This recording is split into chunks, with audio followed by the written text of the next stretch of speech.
Hey folks, it's Maxie here and welcome to another TEW2020 video. You join us for what hopes to be a brand new era within the WWE as we go back to branded pay-per-views, one for Raw today in the form of Payback and then SmackDown next week. We'll have, I believe, deadly games. I've decided as well, because of the financial situation we're in, to try for this 100 rated show. I'm going to keep giving major bands an appearance at pay-per-views. I'm going to go B-list celebrity. I think an A-list is a bit too much. And we're going to spend some money on a special set. So we're really going to try and buff up the pay-per-views. Other changes, you'll see a few changing on the guard here. There's a few people that had to be protected to allow them to put people over. But it's people that you maybe wouldn't put over in real life. But this is a game, and numerically, some people are younger, you need to push them quicker, so that's what we're going to look to do. I've also had the change in the announce booth that I said I would. Michael Cole is no more, and whether people would agree with this one in real life, probably not, but our head announcer, for the Raw brand at least, is Matt Striker. The highest announcing stat that I could see is 78, so he'll be a lead announcer, and he'll be joined in the booth by Corey Graves and Nigel McGuinness. So yeah, I'm looking forward to that one. So the change of product is now in full swing. There's been a few things that I've kind of had to take note of.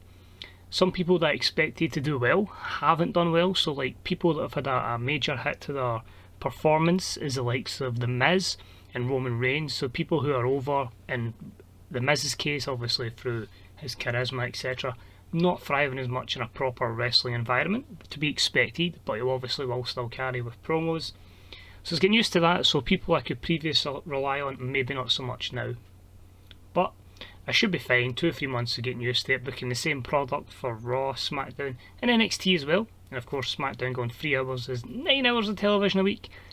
We'll see how long it takes before I get absolutely sick of that. But anyway, we're here for Payback, and yeah, let's see what goes down. Remember, as always, if you want to keep watching the videos, the resubscription just drops these into your inbox, so you don't need to go hunting for them. If you want to buy the game, links in the description below, as long as the best places to find the mods that are about here, and other people's content as well within the TEW community. So now, without further ado, let's crack on for some WWE Payback. So 17 segments for this particular pay-per-view, and just the 323 people at the Harvard Stadium. We are starting to hit a bit of a decline, so I expect the attendances to go. We may at that rate look to start venturing out of America, going back to the likes of the UK and going to Canada. Whether we go to places that are non-English speaking, maybe for Raws and SmackDowns, I don't think for pay-per-views, because that can cause a bit of a problem. And obviously some people are not as over in other places as they are within the United States. So we're building up to our main event, which is Randy Orton defending the WWE Championship against Biggie. Biggie winning that 6-way matchup to get him a match of his choice against a champion. Naturally he picks Randy Orton, who defended his title at Wrestlemania, over John Cena. So as always, using the self-promotion promo to start the show and our hype video. Cheeky B100 there to make sure we get the highest possible angle we can. Biggie's phenomenal on the mic, Randy's been thriving, and even with this you can see for some reason it's made Tom Phillips. I think it's because he's a Raw lead announcer, so he's taking this one, so that's cool. That actually works out better for us, that Phillips will do Raw pay-per-views and Striker will do SmackDown ones. So even though I've got events sat with Striker, because of the brand thing, it's put it as Phillips to Raw. That's cool, because obviously Tom Phillips we can develop. Disappointing things here was Big E having a stale gimmick, although Big E looked good, and Xavier Woods alongside him helped him during the segment. Of course, Kofi and Xavier moving to Raw as well. So a good opener to the show. That puts less pressure on the main event if you want to gain pop in this show, so I think we could be looking at a pretty successful rating here for Raw's first individual pay-per-view. The opening contest had great heat and decent wrestling, and we saw John Cena defeat Braun Strowman in 17:21 by pinfall with the Attitude Adjustment. This was a 75 rated matchup. Cena won 82, so he's not been affected too much by the product change, but Braun with that 61 certainly has. So you're wondering how these two came together? Well, Braun Strowman is obviously over from SmackDown. He has been hired as the gun for Mr. McMahon and Randy Orton. Of course, we all know the John Cena, Stephanie McMahon love affair in this game. So Braun is over and joining Mr. McMahon. I'm going to take away the Strowman from his name and they're just going to call him Braun going forward, but he is going to be an absolute beast. But he takes the defeat here, but he gets his heat back because after the match-up, he puts John Cena through a table. This was also a 75 rated segment. Strowman looked lost and John Cena came out of it looking excellent. Braun's dropped him at 70 over because I was jobbing him out a lot on SmackDown, so he's someone we're going to have to build back up. But I think at this moment in time I'm still kind of feeling what needs to be done on Raw and SmackDown to kind of balance out the rosters, so there might still be further changes and late drafts or trades or developmentals or call-ups from NXT, but a decent opener, and that's why it was placed there. Moving along, we have one of the factions that have formed together since the trades and the changeover after WrestleMania. This is Montelventanius Porter, and this is the Millionaires Club.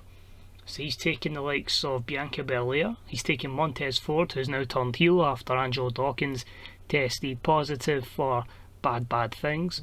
So they are on the case of aligning with Ricky Starks, who obviously, absolute Ricky Starks, with the flashy shirts, etc. So them all together form the Millionaires Club. So obviously MVP using his superb promo skills to try and get these guys and girl over to the next level. 56 here, and even though they will be used in singles competition, we paired them together for this particular instance.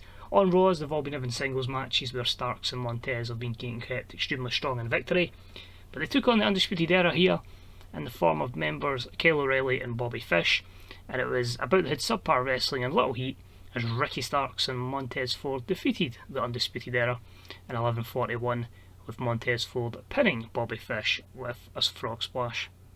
Kyle O'Reilly carried the match in terms of in-ring performance, as 63 is really respectable in this product. As I say, Dawkins is now down in NXT as well. We need to try and repackage him because Montez is on a singles push, and I might be looking at something similar for Kyle O'Reilly going forward. Thanks to WWE for that idea. Unfortunately in game, I like to see stuff like this. Thankfully it is only in a game. Bobby Fish's house caught on fire and all his prized possessions burnt to a crisp, so thank the Lord that was just in a PC game and didn't really happen. Moving along, we've got a hype package for soon to debut on Raw, and this is promoting that Luchador tag team I was on about, in this case the team of Bandido and Dragon Lee. So they get a 57 for their hype package. Really need to build up the Raw tag team division. The SmackDown one is far superior, but then again it's the same with the women's division, is far superior on SmackDown than it is on Raw. Or sorry, other way about, better on Raw than SmackDown. We do have new Raw Tag Team Championships. That was our champions. That was changed on the first episode of Raw, and we had the team of, if I can remember who my tag team champions are, the Viking Raiders, who I gave it to, Eric and Ivar, as they defeated the Grizzled Young Veterans, James Drake and Zach Gibson, purely so I could move Drake and Gibson over to SmackDown for that thriving tag division. So we'll see what kind of people can get a relaunch out of it, giving other people an opportunity. And yeah, just having some stacked tag teams on the SmackDown brand is going to make that roster thrive. So that was a 57 for their hype package. Next up we've got Edge and Bray Wyatt. They're going to have one more match up, but it is something that my road agent Jeff Jarrett told me not to do, which was a cinematic match. Our product doesn't particularly allow it, and we will get a very bad rating for this. However, I feel like when you've got somebody like Edge whose physical attributes are way down, obviously he's really over, but we really need to start, we've given Edge his run to the main event again. He had that one last opportunity at WrestleMania. It's now time to say, right, job him down the card and he's going to retire soon anyway. You can imagine he's 48 in game. Usually they get to about 50 and start retiring, maybe even earlier, so we don't want to be caught with somebody like 90 over or 80 over when they've still got a lot to give. So I think that gives a hint of what's happening in the matchup, but a 79 rated matchup at the Wyatt compound. And a 22, there you go, give you the idea. So when about they had a fantastic heat and great wrestling, The Fiend defeats Edge in 12:34 with a Sister Abigail within the campsite match. So 22, both guys some okay performances. The Fiend benefiting from a hot new move, but the cinematic style approach completely backfired. The match was a self-indulgent mess. Obviously they don't like that with this product, and although then there's really the production values added to it, but it's just one of those things where I didn't want to just make it a regular matchup, and that kind of can toy into the idea that Edge has lost this matchup and it's mentally going to have an effect on him, which is going to be the decline over the next couple of months, and why people will keep defeating him, and you know, he's kind of like, what's happened to me here? So I'll take the 22, even though I could have just made it a normal matchup. I wanted to add that little form of realism. Realism in wrestling, realism in WWE even. Who'd have thought? Next up, we go from that to an actual proper technical matchup, and it was a good matchup. And we had Angel Garza defend the championship and defeat Ilya Dragunov and Velveteen Dream in 17:45 when Garza pinned the Dream with the El Marito following interference from his manager, Selena Vega. This was the second defence of the US title for Angel Garza. He carried the match up, he's way over, and obviously he's technically really, really good. I just want to have 6 matches for the US title all the time, so he was due to just have a one-on-one with Dragunov, but we kind of used that match too many times, so I thought, well, I'll Dream in. If it can help him to gain some technical attributes or psychology attributes, I'm all for it. But 75 is the result, and the negatives there. It could even be just length of time, although it says usually it was meant to be over 20 minutes, but now it seems to be just 15, so a bit disappointed. That was all we got, and hopefully we can push for higher results in the future. Next up, we had a fantastic bout. Fantastic heat, great wrestling. Karrion Kross with a victory over Drew McIntyre in 17:53 by pinfall. A 73 rated matchup, an 86 and a 78 performance respectively. These two had a few bouts on Raw, and this was really just a case of, you know, two guys, kind of their egos are getting the better, who's the best out of the two. And I wanted to kind of build Karrion Kross up. I've not really used them or utilised them too greatly on the main roster. I think he was kind of stop-start on SmackDown. Did have to protect Drew McIntyre, which is why you only see a 73 rating there, but it can give me another opportunity to have another pretty good heel up in that main event scene, and obviously someone that can carry a very strong promo as well. So overall delighted, and that is a 73. We then had a disappointing 63 rated matchup, but we'll explain why. It was about that had good heat and decent wrestling, and had Rhea Ripley defeat Ronda Rousey in 18:19 with the Soul Food, giving Rhea Ripley defence number 1 of the Raw Women's Championship. So obviously Ronda was pissed. Rhea's your new Raw Women's Champion from WrestleMania. I need to get these over. Rhea, Chelsea Green, all these kind of people are the future of the WWE's Women's Division. I've got to utilise that overness that Ronda, Becky, etc. have, and try and get that popularity onto the other women, and then so on and so forth, so we can have a thriving women's division rather than just the same old faces. So the 63 is because we have to protect Ronda as well and keep her strong. Hopefully it's something that can benefit Rhea into this and then long term. She's got a strong connection with the young female demographic who enjoy their winning, which is good to see as well. And we're changing her gimmick. She was getting stale, so she previously, well, there you go, she's a star, she's got white hot momentum, she was a badass, she's now going to be a fan's own with a adequate rating. I'll take it. But going from one woman that wouldn't put someone over to one that will, with a match with good heat and decent wrestling, as Chelsea Green defeated Becky Lynch in 18:21 by pinfall. 70 rating matchup. There's actually not too much to say about this one. You can see here Chelsea being penalised for stamina. We've still got that promise. We had 2 months to use 2 more matches, and obviously she's going to get the bigger popularity gain from winning on an event rather than winning on a televised show. So we try and keep them apart on the Raws. But when it came to pay-per-view, Chelsea gets the win. If we get her to their level with Becky and Ronda, get Rhea up there, then we can start to look at Sasha, we can start to look at Bayley, we can start to look at the other women, Ruby Riott, Shotzi Blackheart, all these kind of people. We can try and get them to that level, because I want to try and get a really good match with the women as well. If we can get them up to the 80s, at 90s at one point, I'll be delighted with that. So the Promise has got one more victory for Chelsea, so we'll see when we're going to put that one in. But she picks up the win here over Becky Lynch on pay-per-view. Moving along, we had an exceptional matchup that saw Matt Riddle defeat Brock Lesnar in 24:01 by stoppage when Brock Lesnar could not continue. A 76, 88 performance played in 82, and obviously the lack of psychology takes a lot of points out of this one, so this probably would have rated about an 82, 83. My reason for this one was just basically Brock getting pissed off at Matt Riddle, just, you know, bigging up that he used to be in the UFC, and Lesnar just went, man, former champion. I was like, what did you do? What can you seriously do to me as well? So I kind of laid this rule out where we just had Lesnar just go with hammer fist and try to kick him, try to punch him, sorry, and then just Riddle catches Lesnar with a knee. Brock's out cold. Bit of a shock victory, but Riddle gets the benefit from it, and then you've got the heat of Lesnar being frustrated once he realises, and he'll be try his win back against Matt Riddle. And then Matt Riddle just says, look what I done, bro. 84 rated promo from Matt Riddle. Main event time, and Mr. McMahon is cutting the promo on Biggie, and he just says, well, Biggie, you've done well to earn this opportunity, but at the end of the day, Randy Orton has stood by me, and he has helped me. Given what has happened to my family, the disgusting actions by my daughter, and I will fully support Randy Orton as the champion of this company going forward. So 82, Mr. McMahon with a promo. Now this is the big one. This needs to score about an 80 to make sure we don't lose any pop. Psychology worries me, but hopefully Randy can help Big E.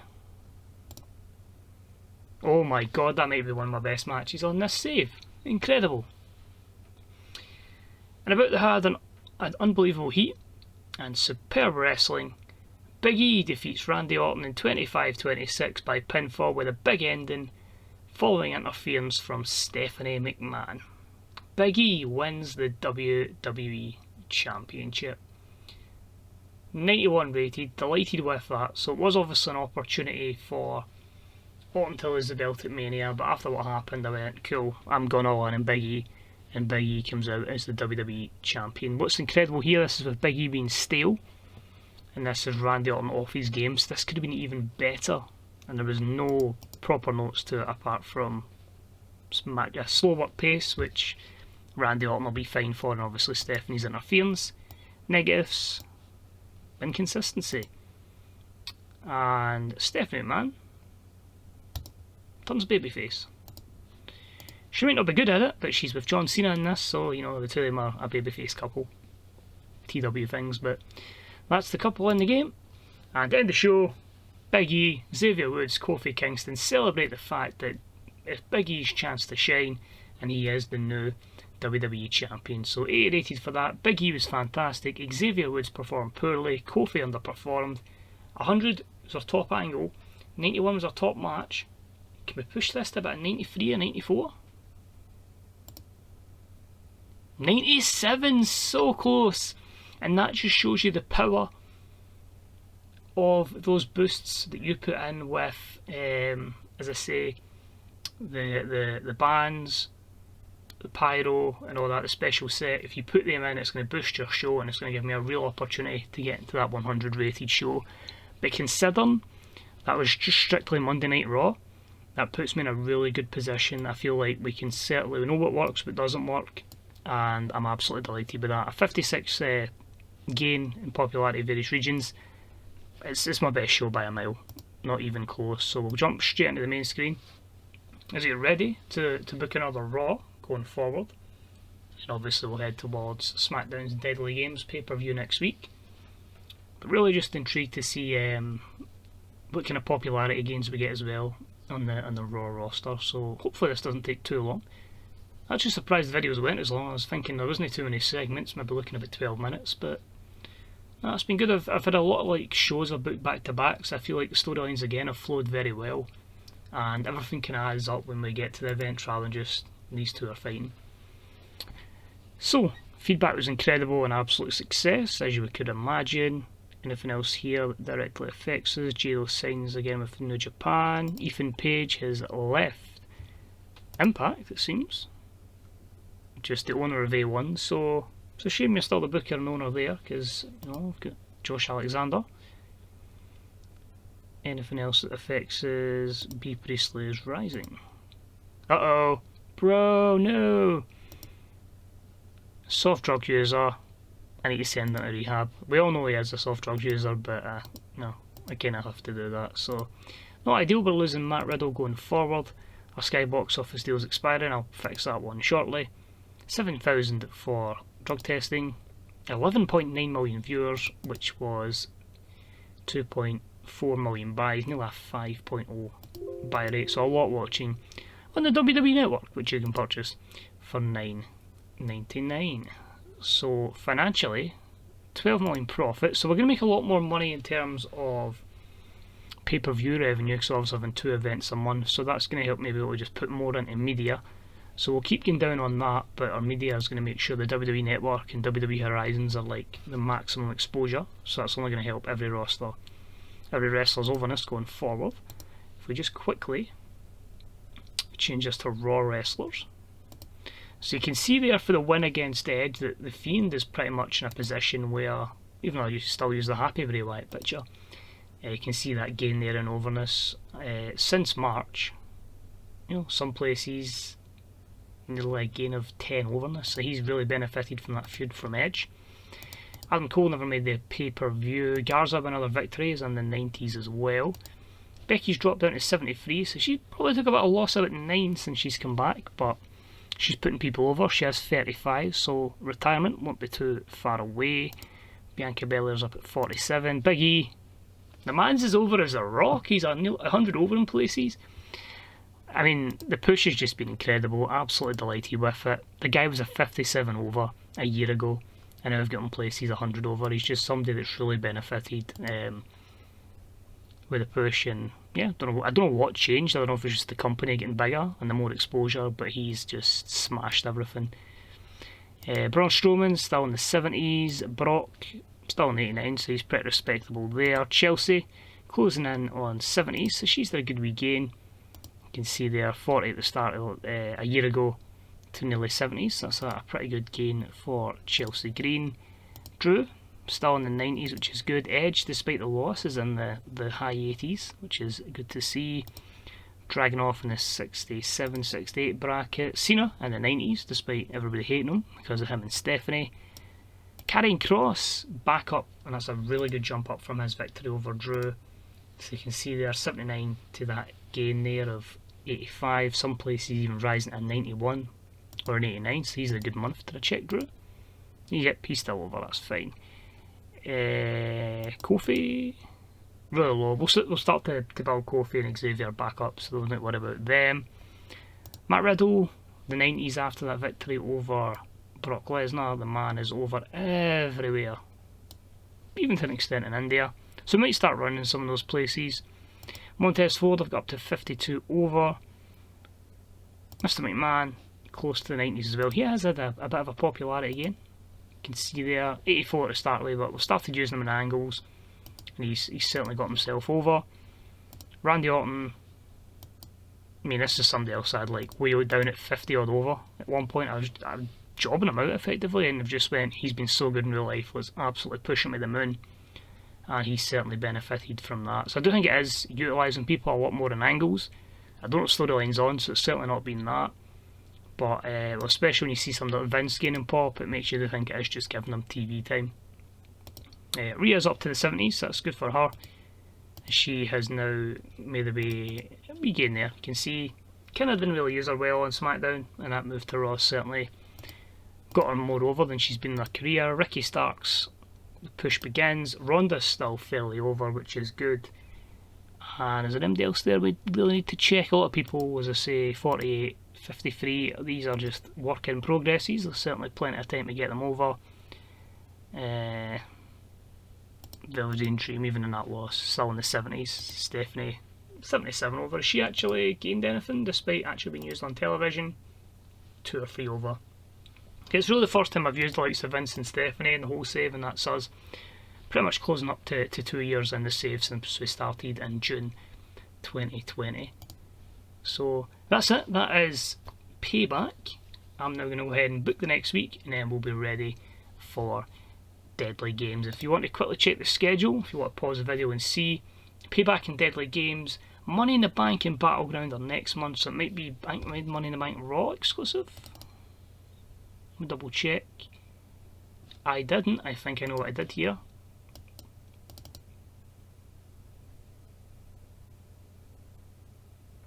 Oh, no, I know what I'm doing. It's fine. So, because Money in the Bank is technically not a Big Four, but it is kind of considered a big event, Money in the Bank will be just your standard pay-per-view event. Battleground is going to be based, if I can remember, on Raw v SmackDown. That's the plan on that one.